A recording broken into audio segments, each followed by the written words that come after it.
Welcome to Canadian Politics is Boring.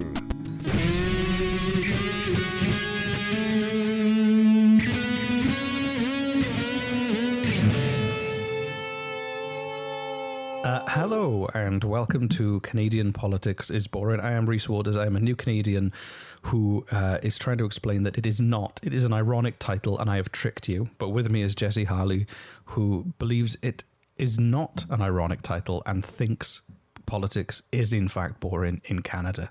Incredibly boring. And Rhys is here learning through teaching me against my will, kicking and screaming. Rhys, what do you have to teach me today? Do you believe in magic? I used to be a magician when I was younger. Real magic, not like not illusion and not illusion magic, but not actual parlor tricks and illusions. Real magic. Well, you know, like I don't know, reanimating a corpse with magic powers. That kind of magic. No, I'd have to say, as much fun as it would be to have that belief, because I can only imagine the other things I would also believe in. No, I do not believe in actual magic. Question 2. Have you ever heard of Mackenzie King? It actually sounds familiar, but I'm going to go with no. Not to be confused with Mackenzie Crook, who was the skinny guy in the British Office, the Ricky Gervais show, and was also in the Pirates of the Caribbean franchise. Right, he was good. I'm not familiar. Okay, I'm loving where this is going though. Okay, so Mackenzie King was Canada's longest-serving prime minister. Wow, how many years? He served from 1921 to 1926, 1926 to 1930, and 1935 to 1948. Now, I don't know how much that is in total. I couldn't be bothered to work it out, but I added it up. And that much. It was that much. Any of our audience members who are good at, I was going to say math, but realistically, counting, just let us know and then send us a tweet. See, you call it math, I call it maths because I'm British. Oh, because there's more than one. Type. Yeah, there's loads of numbers. There's an infinite amount of them. So there's numbers. There's only one math. So anyway, he's quite famous for having. It's not like you say like 2 + 2 = 4. Okay, that's one math. Like 2 times 2 is 4. That's another math. Okay, we've got 2 maths now. How many maths are there out there? It's like no, sorry, I'm totally going off track. Tell us about the magic.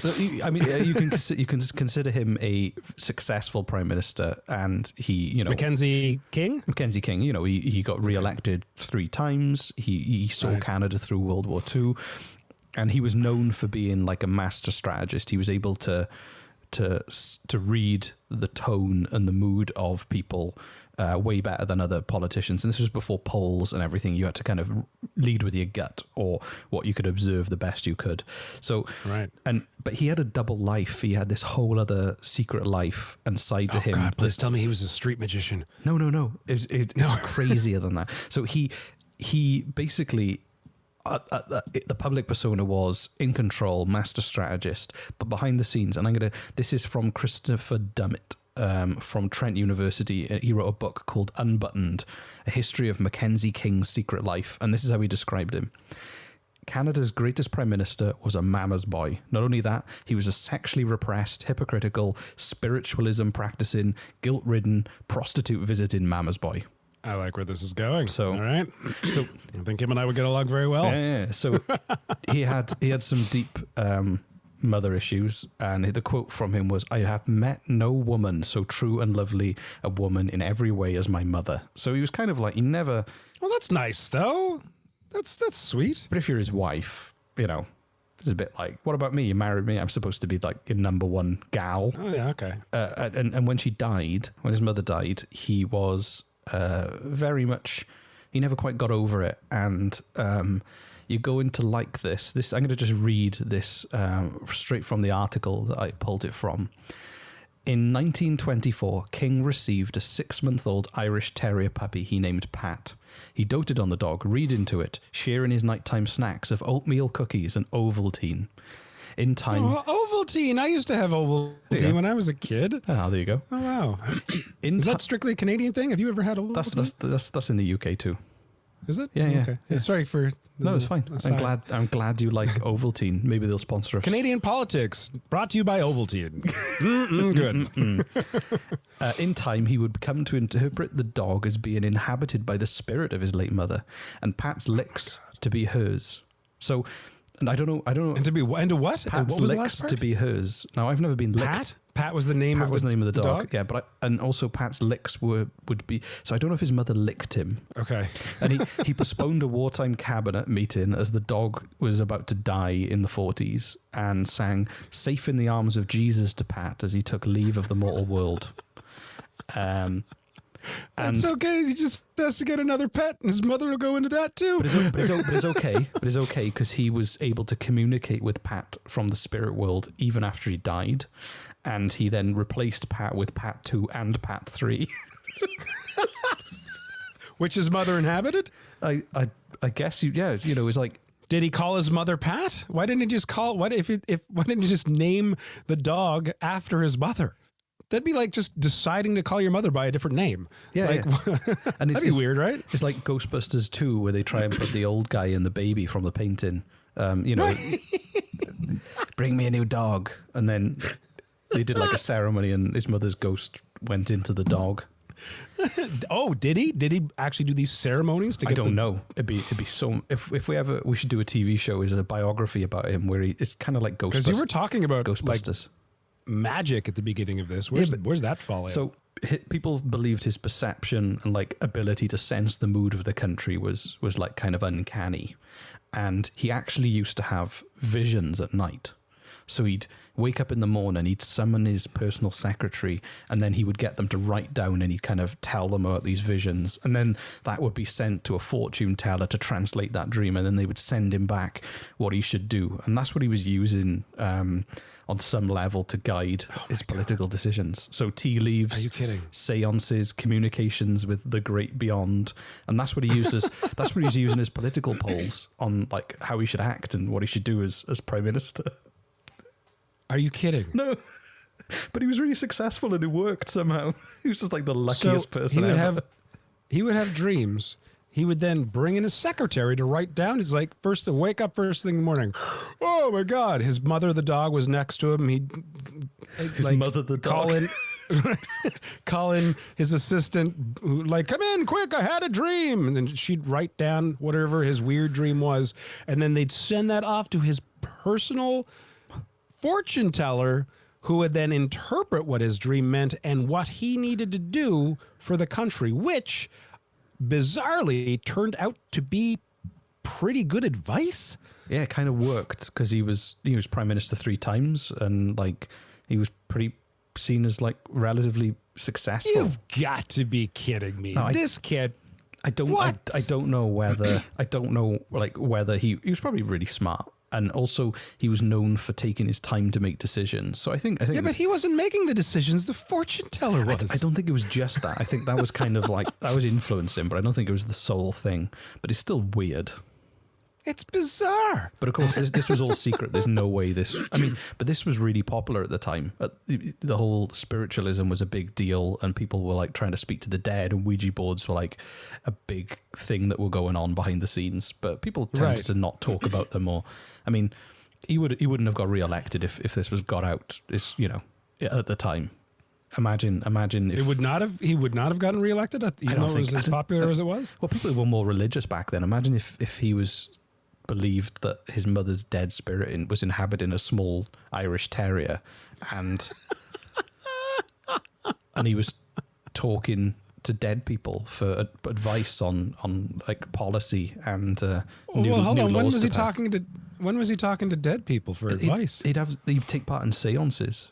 And what? Tell me about that. And he called it the great beyond, as in like the afterlife, and would try and communicate with them. So they'd hold, everyone would sit around, the psychic would be there, they'd try and communicate, whether it was like a Ouija board or whatever, or reading tea leaves, or all these things that people do to speak to dead people in an ambiguous way that allows you to believe it without ever proving it. Who was he talking to?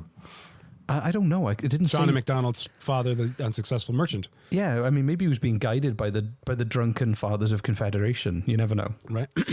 Yeah, but oh my God. But there's a real twist to this because I'd like to see this as like a short film where it starts off as a seance, right? You don't know anybody's names, and they're all just sitting around, and the lights dim, and a fortune teller comes in, and they like put on some spooky music, light some candles, and they'll hold hands, right? And they have the seance, and they ask the main guy, and what was his name? I keep forgetting his name is Mackenzie King. Mackenzie. So they just call him Mackenzie. They don't have to say his full name. Mackenzie, who would you wish to speak with? And it's like, I'd like to speak with John. And, they do the whole seance. And John, what should I do? And like, oh, you need to increase taxes. And then it turns out it's Mackenzie King. He goes and he's reelected, and that's the end of the short film. And then it ends with, this was a true story. Like that. Exactly. But I love the idea that like he was having visions and he'd wake up and then like imagine being that personal secretary who was like he's like, oh God, are you kidding me? He's ringing that bloody bell again. He's had another vision. I've got to go up there. I've got to write all this down, and I've got to. I don't even send it off to anyone. I just do it myself. And then and then things happen on a Did you send it off to my fortune teller? Oh yes, sir. Yeah. You bet. You bet. They said you need to give me a pay rise and double my holidays. And then I don't have to wear pants anymore. Exactly. And then this guy's reelected 3 times. Yeah, the longest serving prime minister in Canadian history, and this was. What does that say about the population of Canada more than they anything? They didn't know about this. All they saw was someone who seemed to know what they were talking about. He probably genuinely believed in what he was saying and didn't. Of course he did, because he believed it. So he thought he was doing the right thing, and that the messages from the dead were the right course of action to govern the living. So who are we to judge? We should hold a seance and summon Mackenzie King and ask him for advice. Yeah. On who. No, that'd be weird. It'd be like a weird Inception sort of thing. We're like, we'd have to kind of like do a seance and get Mackenzie King to come to the seance, and then ask Mackenzie King who he would ask, and then have him summon that person during the same seance, and then ask for advice from like his dog. You know, like those terrible Hollywood movies where like somebody, like a family member dies, and then they're inhabiting like a porcelain statue or a snowman or a cat or something, and they've got to like solve a crime or something, and save somebody's life or bring a family back together, even though they're now an inanimate object or a small mammal. I love the idea of Mackenzie King returning to our time in the form of like a cat or a dog. And have to be a dog. Yeah. And with the sole purpose of kind of guiding Justin Trudeau during a time of crisis. And he comes out to the public once again, like, brushes his hair back out of his eyes. Like, don't worry, I've spoken with the dog. We know just what to do. Yeah, exactly. Yeah, they'd be like, this lockdown's really affecting him. The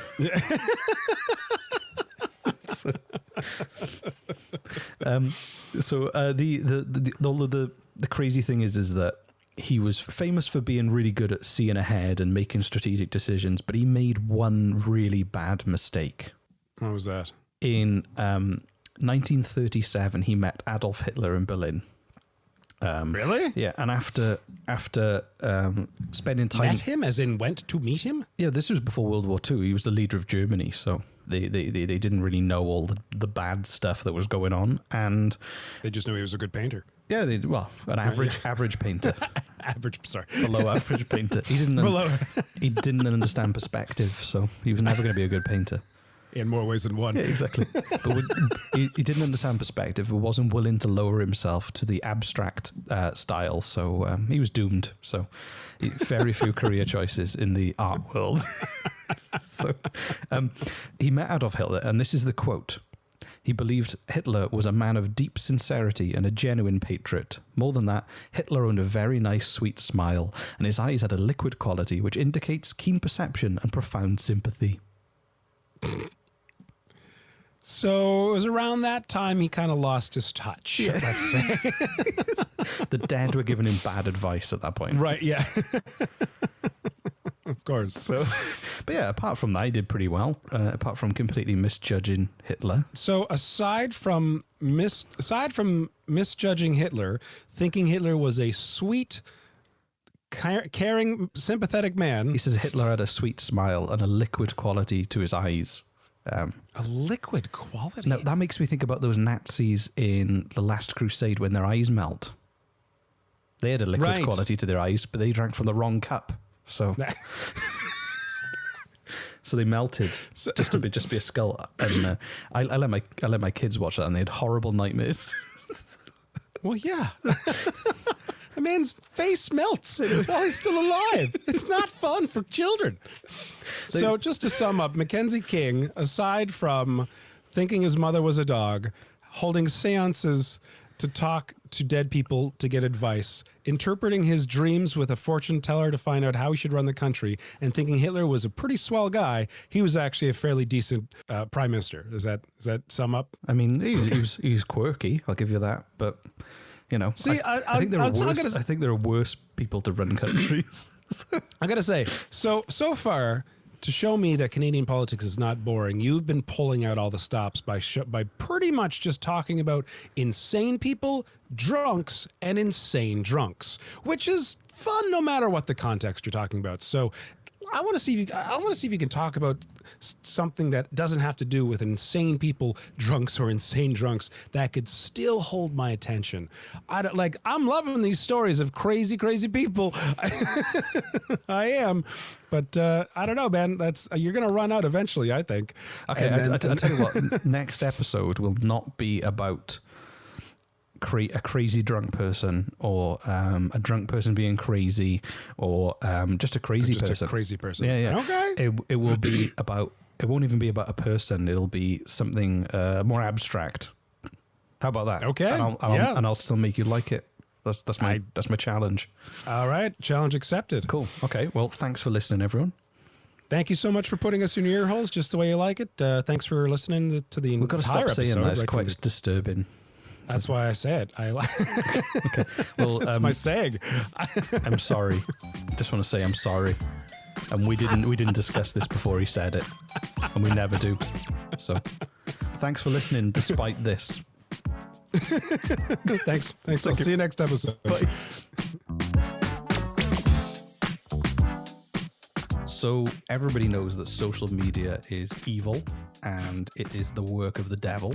So naturally we're drawn to it. So we're on Twitter. You can follow us at CPB Podcast, which is awful, but we couldn't. All that was left. All that was left. They wouldn't let us do the whole thing. CPB, Canadian Politics Boring Podcast. Canadian Politics Boring Podcast. Yeah, CPB Podcast at Twitter. And so super far easy to find. We don't have many followers, but we are following lots of politicians, and we're going to actively take part in arguments. We're going to shame people. Oh my God, yes. Oh my God. Shame people. We can... Why didn't I think of this? Yes, we're going to do this. Oh my! I'm going to start tonight. Yeah, let's just spread hate, negative feelings. We're going to troll people. There's just so much fun that can be had on the social media platforms that dominate our lives these days. And I'm excited. Are you excited, Jesse? I'm very excited.